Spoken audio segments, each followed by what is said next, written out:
And he said, there's only one guy that is a Springbok in this team, and I'll write it down now, and that's Frans Malherbe. The memory of Frans, I'll never forget, we were at the Province Institute when the first year, you professional. Yeah. Our coach at the time of the Institute, Stef Nel, we played a shocking match in that week. We played in the week for Marties, the second team. And he said, there's only one guy that is a Springbok in this team, and I'll write it down now, and that's Frans Malherbe. And we saw that the amount of stars we had in that side.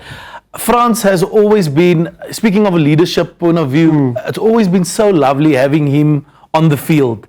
That calmness that he brought about, that you can just rely on. But I made a joke now that leading that team, it was very easy to lead that team with the amount of people that I had around me. The other thing about Frans is, we played against each other at school. I mean, he was at Boys Eye, and I'll never forget, it was just before Craven Week. I looked up at him again, so to make sure. We were family. Okay. But it was a week before, the teams were already announced for Craven Week, and I looked up at Frans and I say, Frans, nie vandag my bra, meaning that he shouldn't scrum us today.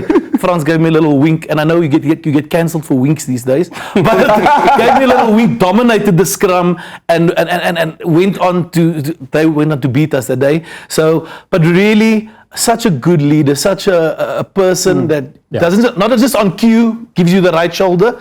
You just give him the nod, and he'll give you that right shoulder.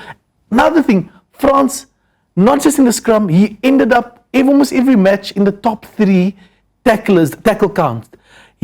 So that speaks of his work rate. Yeah. So it wasn't just scrumming, it wasn't just his leadership ability, but that guy's, I don't know how much he weighed at the time, but to get around the park and make the amount of tackles he did, flip, yeah. I'm already putting my cross next to his name for my nominee.